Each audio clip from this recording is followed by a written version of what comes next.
मेरी जिंदगी में क्या था, मेरी जिंदगी में क्या था, तेरे मिलन से पहले।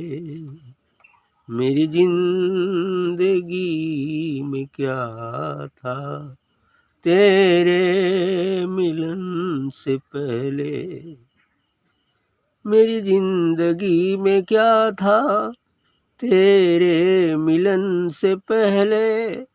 मैं बुझा हुआ दिया था, मैं बुझा हुआ दिया था, तेरे मिलन से पहले। मैं बुझा हुआ दिया था, तेरे मिलन से पहले। मैं था खाक का एक जर्रा, मैं था खाक का एक जर्रा, मेरी क्या थी अपनी हस्ती। मैं था खाक का एक जर्रा, मेरी क्या थी अपनी हस्ती। यूं थपेड़े खा रहा था, यूं थपेड़े खा रहा था, तूफान में जैसे कश्ती। यूं थपेड़े खा रहा था, तूफान में जैसे कश्ती। दर दर भटक रहा था, दर दर भटक रहा था। मैं था इस तरह जहां में, मैं था इस तरह जहां में, जैसे खाली सी होती। मैं इस तरह था जहां में, जैसे खाली सी होती। मेरी बढ़ गई है कीमत, तूने भर दिए हैं मोती। वाह क्या बात है। मेरी बढ़ गई है कीमत, तूने भर दिए हैं मोती। मुझे कौन पूछता था, मुझे कौन पूछता था। यूं तो है जहां में लाखों, तेरे जैसा कौन होगा। यूं तो है जहां में लाखों, तेरे जैसा कौन होगा। तेरे जैसा बंदा परवर, तेरे जैसा बंदा परवर, भला ऐसा कौन होगा। तेरे जैसा बंदा परवर, भला ऐसा कौन होगा। मेरा कौन आसरा था, मेरा कौन आसरा था। तू जो मेहरबान हुआ तो ए जहां भी मेहरबान है। तू जो मेहरबान हुआ तो ए जहां भी मेहरबान है। ये जमीन भी मेहरबान है, आसमां भी मेहरबान है। ये जमीन भी मेहरबान है, आसमां भी मेहरबान है। मैं खुदा तलक जुदा था, मैं खुदा तलक जुदा था। तेरी रहमतें बड़ी है, तू भी सतगुरु बड़ा है। तेरी मेहरबतें, तेरी रहमतें बड़ी हैं, तू भी सतगुरु बड़ा है। तेरी रहमतों को मालिक भला कौन गा सका है। तेरी रहमतों को मालिक भला कौन गा सका है। ना ये गीत ना गला था, ना ये गीत ना गला था। बड़ी अच्छी बात कहे सदगुरु की कृपा के ऊपर, कि सदगुरु की कृपा कैसे किसी एक जर्रे को आसमान पर उठा कर बैठा देती है, अर्थात एक छोटे से तिल को पहाड़ बना सकती है। उसी बात को कह रहे हैं कि मेरी ज़िंदगी में क्या था तेरे मिलन से पहले। साधक सदगुरु की शरण जब जाता है तो उसकी पहले की जो ज़िंदगी होती थी वही जीव की स्थिति होती है। जैसे संसारी जन पड़े हैं अज्ञान में वही होते हैं। लेकिन जब सदगुरु के शरण जाता है, कुछ दिन वहाँ रहता है, उसके बताए मार्ग पर चलता है, तब उसे समझ में आता है यार पिछली ज़िंदगी तो बड़ी गजब की थी। वो तो बेकार की ज़िंदगी थी, असली मज़ा तो यहाँ है ना। इसी पर ये भजन कही गई है कि मेरी ज़िंदगी में क्या था तेरे मिलन से पहले। हे सदगुरु, आपके मिलने से पहले मेरी ज़िंदगी में क्या था? कुछ भी तो नहीं था, नथिंग था, कुछ भी नहीं था। मैं बुझा हुआ दिया था तेरे मिलन से पहले। मैं तो एक बुझा हुआ दीपक था मिलने से पहले। बुझा हुआ दीपक तो कहा गया है, लेकिन बुझा हुआ दीपक भी नहीं था। क्या था? दीपक क्या होता है? बुझा हुआ दीपक तो उसे कहते हैं जिसमें कि दीपक, वो जो कुम्हार बनाता है, वो पात्र बन जाए, फिर उसमें तेल डाला जाए और फिर उसमें बत्ती डाली जाए और बत्ती डालकर रेडी कर दिया जाता है, ये बुझा दीपक। ये बुझा हुआ दीपक शिष्यत्व को बताता है कि शिष्य यहाँ आ जाएगा तो शिष्य हो जाएगा। उसके पहले मिट्टी कहीं और रहती है, पोखरी में कहीं पड़ा है, कुम्हार खन के लाएगा, फिर उसको बनाएगा, फिर क्या है चाक पर चढ़ाएगा, फिर दीपक बनाएगा। अभी तेल जो है पड़ा है खेत में, अभी सरसों के खेत में पड़ा है ना। अभी वो आएगा खेत में तो मशीन में जाएगा, पेराएगा तो तेल बनेगा। और बाती अभी आसाम में, उधर बंगाल में पड़ी है, क्या बोलते हैं उसको, जूट के रूप में। तो वहाँ से जूट लाएगा तब ना वो रुई बनेगी या बाती बनेगी। अर्थात दीपक बनने से पहले ये सब तैयारियां, जब हम सत्संग में जाते हैं तो धीरे धीरे चलती चलती दीपक भी बनता है, तेल भी डाला जाता है और बत्ती लगे। अब बत्ती भी डाल दिया गया तब ये शिष्य बन गया। शिष्य एक बुझा हुआ दीपक होता है, गुरु एक जलता हुआ दीपक है। तो अब उसको शिष्य बनाने की जरूरत नहीं है, ये योग्यता हासिल हो गई तो अब गुरु क्या करता है, अब शिष्य का है कि नहीं, बस टेम खाली लगा देगा, जल जा तुम भी। जैसे अभी दीपावली में इसकी टेम उसमें लगा देगा, जल जा तुम, हो गया। बस यही दीपक हो गया। भाई एक बुझा हुआ दीपक जब समर्पित भाव से जलते हुए दीपक के पास जाएगा, बस उसका काम क्या है, आग लगा दिया, जल गया, अब तू जा उधर प्रकाश कर, है ना, काम खत्म, है ना, यही काम है। लेकिन जो भी देरी होती है हमें बुझा हुआ दीपक बनने में होती है। यानी सभी संस्कार जब तक हटेंगे नहीं, शून्य नहीं होंगे, तब तक जीरो नहीं हो पाएगा। जीरो नहीं होंगे तब तक बुझा हुआ दीपक नहीं बन पाएंगे। जब ही बुझा हुआ दीपक बन गए तो अब गुरु तो देख ही रहा है, जल रहा है, आग टेम लगा देगा, जाओ प्रकाश, हो गया काम। तो ये बात कह रहे हैं, मैं बुझा हुआ दिया था तेरे मिलन से पहले, मिलने से पहले एक बुझा हुआ दीपक है। मैं था खाक का एक जर्रा, खाक राख का एक कण, इसको कहते हैं खाक का एक जर्रा, मतलब नथिंग के बराबर। मैंने मेरी कोई भी कीमत नहीं थी, मैं मिट्टी का एक कण था मात्र, यानी खाक का, राख का एक जर्रा, मतलब एक कण था छोटा सा। मैं था खाक का एक जर्रा, मेरी क्या थी अपनी, और मेरी हस्ती ही क्या थी उस समय। भाई खाक के जर्रे की हस्ती क्या हो सकती है, आप समझ सकते हैं क्या हो सकती है, कुछ भी नहीं है, नथिंग है। वो स्थिति थी हमारी। और क्या थी अपनी हस्ती, यूं थपेड़ी खा रहा था तूफान में जैसे कश्ती।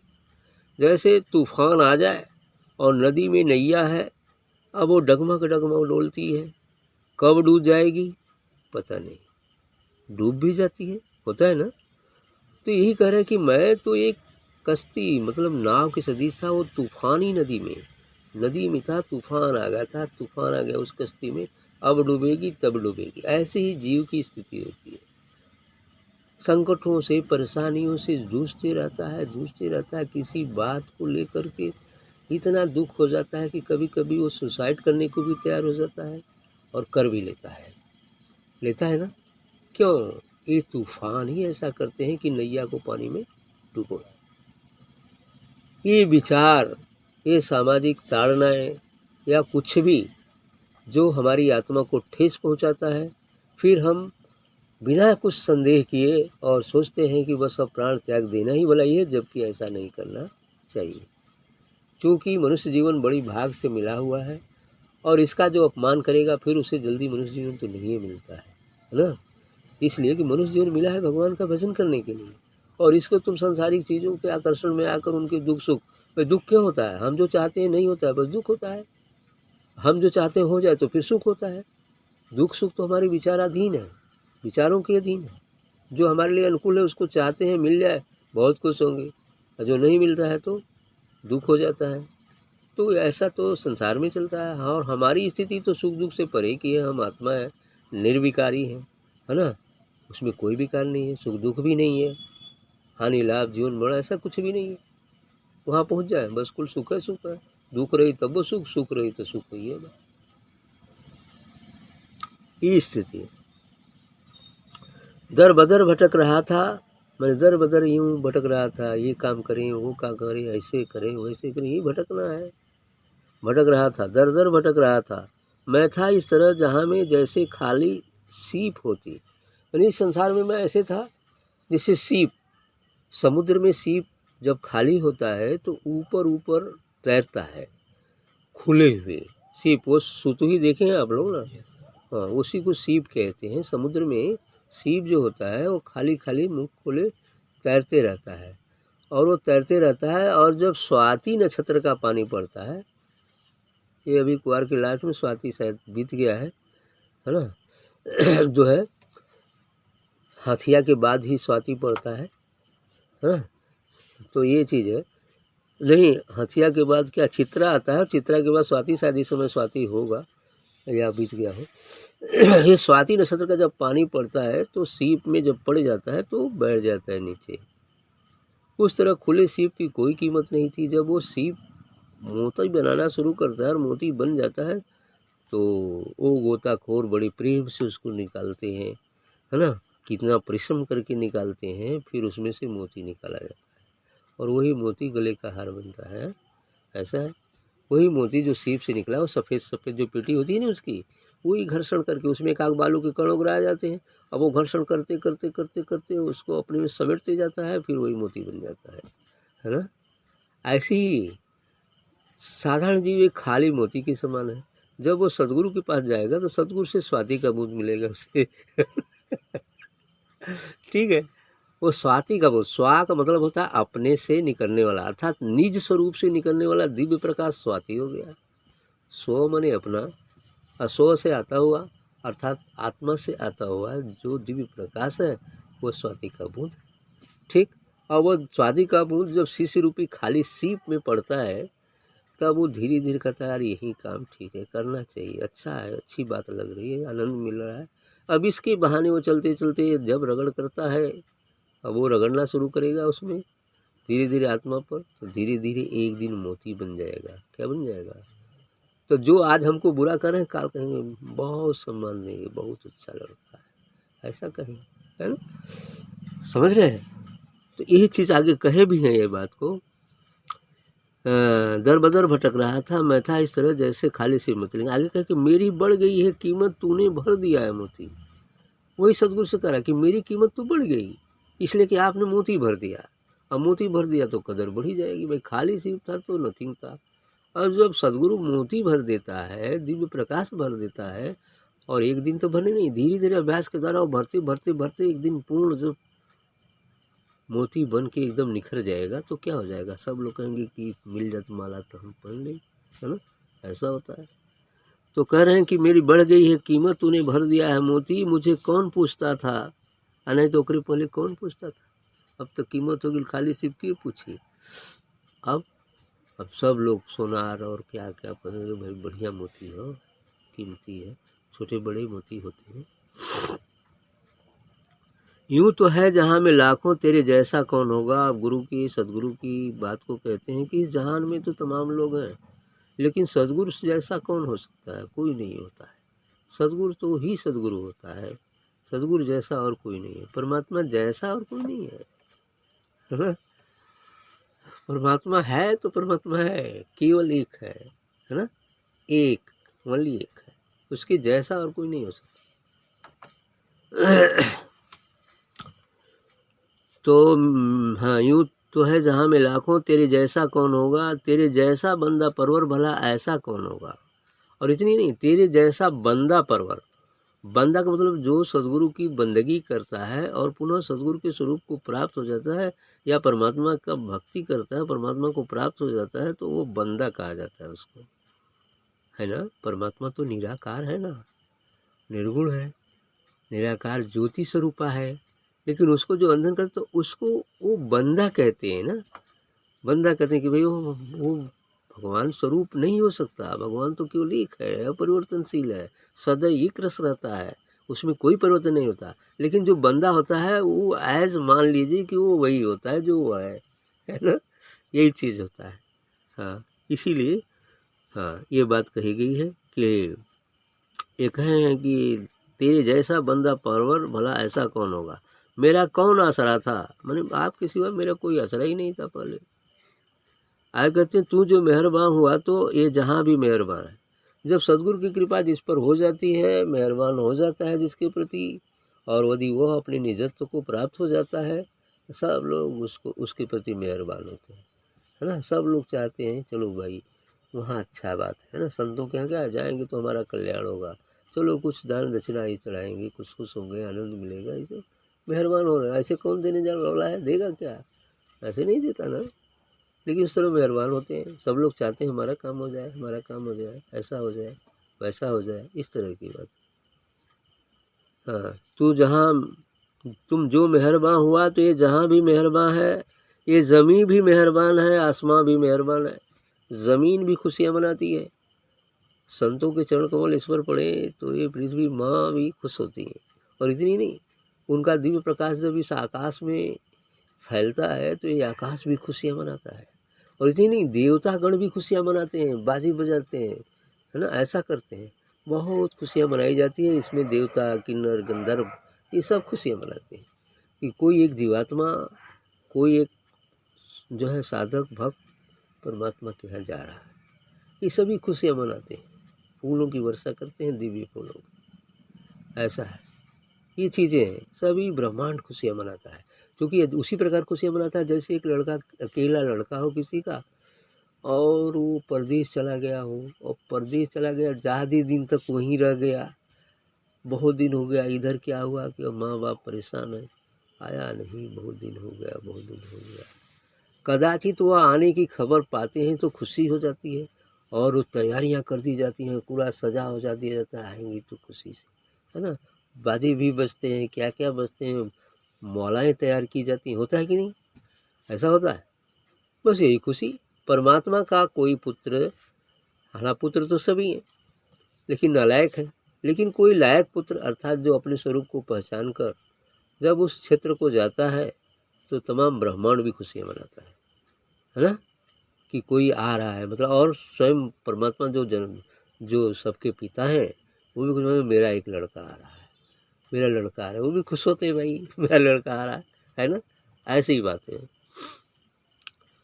तो इसलिए जमी भी मेहरबान है, आसमां भी मेहरबान है। मैं खुदा तलक जुदा था, पहले तो मैं खुदा से जुदा था, परमात्मा से जुदा था, अल्लाह से जुदा था। अब क्या हो गया, अब तो मिल गया, वही हो गया, बुद्ध सागर में मिल गई तो क्या हो जाएगी, फिर सागर ही तो हो जाएगी।